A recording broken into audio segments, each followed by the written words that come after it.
മരണാനന്തര ചടങ്ങിൽ മൊബൈൽ മാധ്യമങ്ങൾ അനാവശ്യമായി ഇടപെട്ടപ്പോഴാണ് നടൻ സലിംകുമാറിന്റെ മകൻ ചന്തുവിന് പ്രതികരിക്കേണ്ടി വന്നതെന്ന് എംഎൽഎ രമേശ് പിഷാരടി.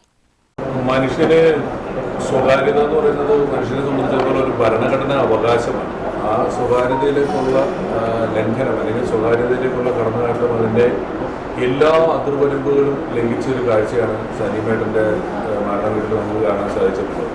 അന്ന് സഹപ്രവർത്തകയായിരുന്ന സുബി മരിച്ച സമയത്തും നവാസൊക്കെ മരിച്ച സമയത്തും എല്ലാം ഇത് പലതരത്തിൽ സഹപ്രവർത്തകരായ ഞങ്ങളും ബന്ധുമിത്രാദികളുമൊക്കെ അനുഭവിച്ചിട്ടുണ്ടെങ്കിലും സലീമേട്ടൻ മരിച്ചപ്പോൾ ഉണ്ടായിരുന്നത് അതിൻ്റെ എല്ലാ സീമകളെയും ലംഘിച്ചിട്ടുള്ള ഒരു കടന്നുകയറ്റമായിരുന്നു.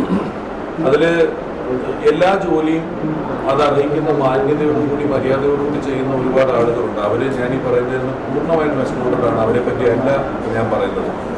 ഒരു സെറ്റ് മൊബൈൽ മാധ്യമ പ്രവർത്തകരും ഒപ്പം തന്നെ കാഴ്ചക്കാരായിട്ടുള്ളവർ, അവർ മാധ്യമ പ്രവർത്തകരൊന്നുമല്ല. എല്ലാവർക്കും കാണുന്ന എല്ലാ കാര്യങ്ങളും എന്തോ ഷൂട്ട് ചെയ്യണമെന്ന് നിർബന്ധമുള്ളതുപോലെ എന്ത് വഴിയാണ് ഇന്നലെ മിനിയാന്ന് അങ്ങനെ ഒരു സംഭവം ഉണ്ടാകുന്നത്.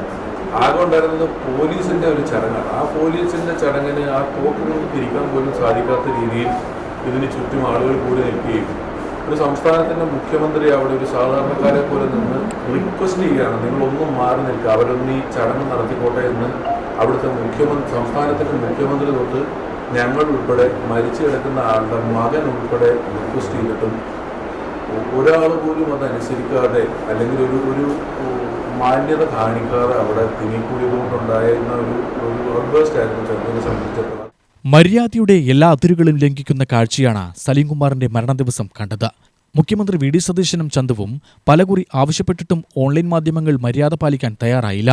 മൊബൈൽ മാധ്യമങ്ങൾ സ്വയം നിയന്ത്രണം സ്വീകരിക്കുകയോ സർക്കാർ നിയന്ത്രിക്കുകയോ വേണമെന്ന് രമേശ് പിഷാരടി പറഞ്ഞു.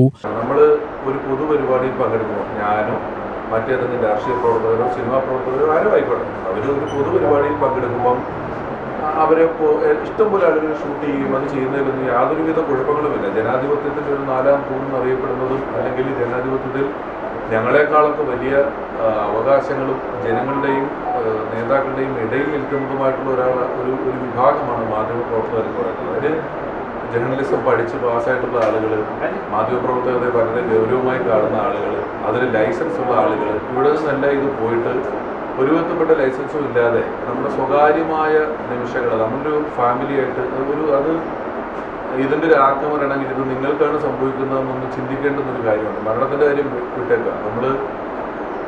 ഞാനോ എൻ്റെ ഭാര്യയോ അല്ലെങ്കിൽ മറ്റൊരാളോ അയാളുടെ ഭാര്യയോ മകളോ ഒക്കെ ഉൾപ്പെടെ ഒരു ഹോസ്പിറ്റലിൽ പോയാലോ ഒരു ക്ഷേത്രത്തിൽ പോയാലോ ഒരു സിനിമയ്ക്ക് പോയാലോ എല്ലാം അവിടെ വന്നിട്ട് ഷൂട്ട് ചെയ്യുകയും അതിനുശേഷം അനാവശ്യമായ ക്യാപ്ഷനുകൾ ഇട്ടുകൊണ്ട് ഇയാളുടെ ഭാര്യ എന്ത് സിമ്പിളാണെന്ന് നോക്കും, അച്ഛൻ്റെ കൂടെ ഫോട്ടോ എടുക്കുന്നത് നോക്കിയിരിക്കുന്ന മകളെ കണ്ടു എന്നൊക്കെ പറഞ്ഞിട്ട് ഭാര്യ, കുഞ്ഞുങ്ങൾ ഇവരെല്ലാവരെയും പബ്ലിക്കായിട്ട് ആൾക്കാരെ കൊണ്ട് ചീത്തവിളി കേൾപ്പിക്കുക.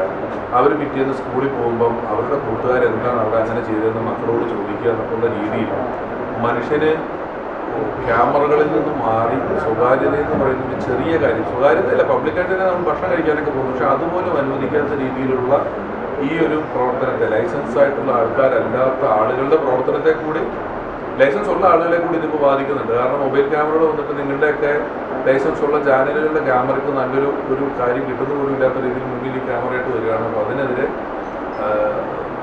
ജനകീയ പ്രക്ഷോഭം തന്നെ ഉണ്ടായാലും കുഴപ്പമില്ല, അതിനെതിരെ നിയമനിർമ്മാണം ഉണ്ടെന്നാണ് എൻ്റെ വിശ്വാസം. എങ്കിലും സ്വകാര്യതയിൽ കടന്നു കയറുന്ന എല്ലാവരും അവസാനിപ്പിക്കണമെന്നുള്ള ഒരു അഭ്യർത്ഥനയാണ്, ഒരു വിഷമം പറച്ചിലും ഒരു അഭ്യർത്ഥനയുമായി കണക്കാക്കണം. അത്രയാണ് പറയാനുള്ളത്. മൊബൈൽ മാധ്യമങ്ങൾ പൊതുപരിപാടികൾ ചിത്രീകരിക്കുന്നത് തെറ്റല്ല. എന്നാൽ സ്വകാര്യതയിലേക്ക് കടന്നുകയറി കച്ചവട താൽപര്യം കാണിക്കുന്നതിനെ അംഗീകരിക്കാനാവില്ല. പലരും അനാവശ്യ തിക്കും തിരക്കും കൂട്ടി സാഹചര്യം എന്തെന്നുപോലും മറന്നുകൊണ്ടാണ് പ്രവർത്തിച്ചത്. UTV news, Palakkad.